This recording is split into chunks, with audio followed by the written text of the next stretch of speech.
This is NDTV, and you're watching Classics.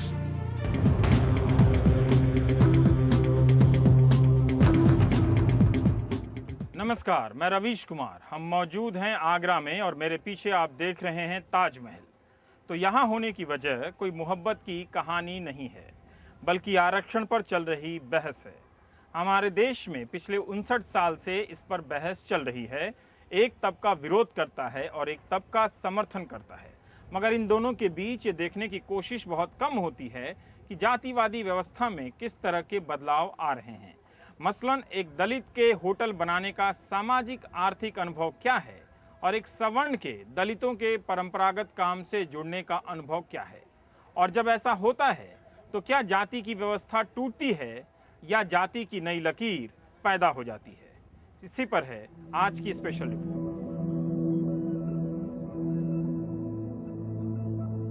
आरक्षण के विरोध की नई तलवार। हमारे डॉक्टर बीमारी का इलाज करने वालों को आरक्षण में रोग नजर आ गया। डॉक्टरी की पढ़ाई में आरक्षण से सत्यानाश हो जाएगा, इसीलिए मरीजों का सेवा भाव से इलाज करने वाले डॉक्टर कैसे बर्दाश्त करते और निकल आए सड़कों पर। बहुत फर्क पड़ता है आपके चेहरे से कि एक सक्सेसफुल बिजनेसमैन का चेहरा कभी रोता हुआ नहीं होगा, स्माइलिंग फेस होगा। सामने वाला उसके अंदाज लग जाएगा भाई he is a successful businessman. Business में फिट होना, सक्सेसफुल होना, एक तो ड्रेस कोड के ऊपर काफ़ी डिपेंड करता है।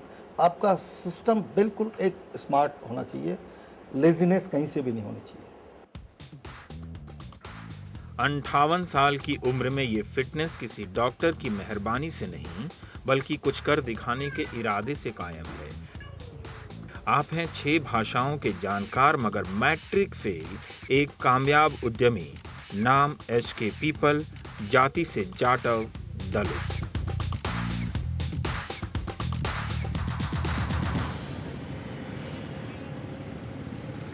और यह आपके कामयाब इरादे से बनी इमारत है, आगरा का हेरिटेज हॉस्पिटल। मैट्रिक फेल गैर डॉक्टर और एक दलित का अस्पताल। अंदर आइए। अस्पताल के भीतर बने मंदिर में देवी भी हैं और पुजारी भी। कोई टकराव नहीं, बल्कि समायोजन है यहाँ। इस अस्पताल को बनाना आसान नहीं था। दुनिया भर में बाटा के ब्रांड हश पपीज को एक नया नाम देने वाले पीपल साहब कभी जूता बनाते थे, लेकिन जर्मन एकीकरण और सोवियत रूस के बिखराव से इनका कारोबार बिखर गया। पारंपरिक पेशा था जूता बनाने का, लेकिन नई चुनौती स्वीकार कर ली, अस्पताल बनाने की। तो सामने जाति व्यवस्था तरह तरह की चुनौतियां पेश करने लगी। जब तक वो जूता बनाते थे, किसी को ऐतराज नहीं था। जब डॉक्टरों को नौकरी देने लगे तो समस्या हो गई। पीपल साहब कहते हैं, डॉक्टरों को अच्छा नहीं लगा एक मैट्रिक फेल दलित मालिक को गुड मॉर्निंग कहना। ये प्रॉब्लम हुआ कि डॉक्टर्स जो हैं, लगता था उनको कि हम इतने पढ़े लिखने होने के बाद भी हमें एक शेड्यूल कास्ट को गुड मॉर्निंग करना पड़ता है। आज भी मैं बता दूं, बहुत से डॉक्टर मेरे यहाँ आते हैं, हाँ, मैं खड़ा रहता हूँ, मेरे को गुड मॉर्निंग, मुझे मैं सोचता हूँ कि मैं 10 बार करूँगा कभी तो इनको समझ में आएगा। मैं अपनी तरफ से करता हूँ उनसे गुड मॉर्निंग। तो ये सब चीज़ें ऐसी हैं जो, हाँ, ना मैं नहीं चाहता कि वो मुझे करें। लिहाजा आगरा के कुछ सवर्ण डॉक्टरों को दलित अस्पताल में काम करने में काफ़ी तकलीफ हुई।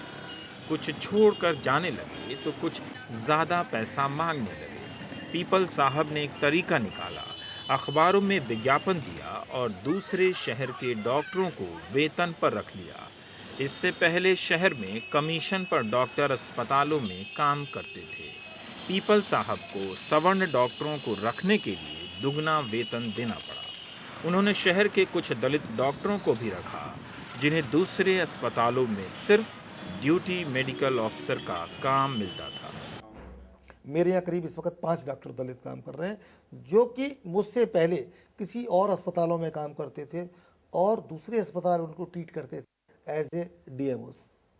मेरे यहाँ बड़ा खुले हाथ से काम कर रहे हैं वो, they are very laborious, they are very intelligent. आप डॉक्टर सैनी दलित हैं मगर सर्जरी में एमडी।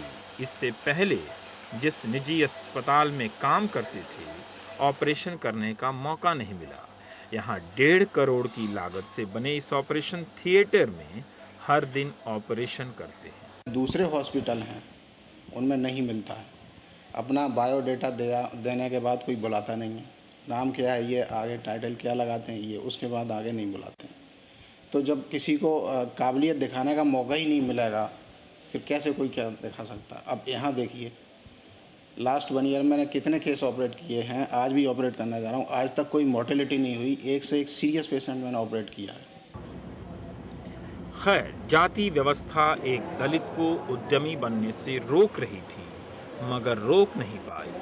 10 करोड़ की लागत से बना ये अस्पताल खूब चल रहा है। पीपल साहब खुद राउंड लेते हैं, कहते हैं डॉक्टरी नहीं जानता, मगर ये तो पूछ ही सकता हूँ कि जो इलाज हो रहा है उससे मरीज संतुष्ट है या नहीं, और डॉक्टर ना होने की इस कमी को पूरा करने का एक रास्ता भी निकाल लिया है। वे अपने एक बेटे की शादी मुंबई में रहने वाली दलित डॉक्टर से कर रहे हैं। डॉक्टर बहू आएगी तो अस्पताल और ठीक से चलाएगी। पीपल साहब की कहानी बीच बीच में आती रहेगी और हम बाजार की जाति को देखते समझते रहेंगे। दूसरे विश्व युद्ध के बाद ब्रिटिश हुकूमत को बड़े पैमाने पर चमड़े के जूतों और बेल्ट की ज़रूरत पड़ी थी। आगरा इस ज़रूरत को पूरा करने वाला शहर बन गया। दलितों को खूब काम मिला। जो 10 जूता बनाते थे 1000 जूते बनाने लगे। थोड़ी पूंजी हाथ में आ गई, मगर पूंजी से पूंजीपति बनने में वक्त लग गया।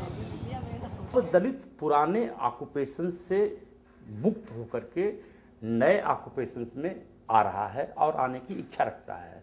पर जो सामाजिक ढांचा है थोड़ा खुल तो जरूर रहा है, लेकिन अभी भी सामाजिक ढांचे को यह प्रॉब्लम है कि कल जो जूता बना रहा था और सड़क पर पॉलिश कर रहा था, आज समोसा बना के बेचेगा और हम वो खाएंगे। आगरा के दलित कामयाबी की नई कहानी लिख रहे हैं। अपनी पूंजी से जोखिम उठा रहे हैं।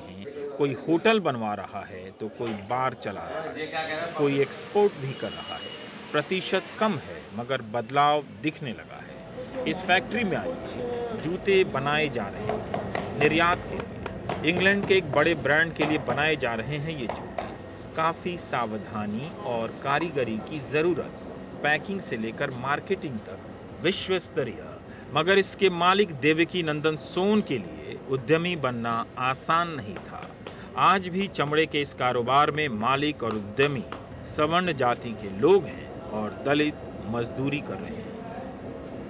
लेकिन यहाँ के जूता बाजार में अनुसूचित जात का होने के कारण और थोड़ा बहुत पढ़ा लिखा होने के कारण मुझे वहाँ के व्यापारी अच्छी निगाह से नहीं देखते थे। उनको वही पसंद है कि एक दलित समाज का व्यक्ति फटे पुराने कपड़ों से आए, साफ सुथरे कपड़े नहीं पहने और ऐसे ही सर पे जूते रख करके हिलाता हुआ आए, बाबूजी ये माल ले लो, बाबूजी वो माल ले लो। उन्हें वही पसंद था। लेकिन ये सब मेरे लिए संभव नहीं हो रहा था, क्योंकि मैं पढ़ा लिखा भी था और एक टेक्निकल भी था। लेकिन यहाँ के बड़े बड़े उद्योग स्वर्ण जाति के हैं, उनमें मुझे जॉब नहीं मिल सका।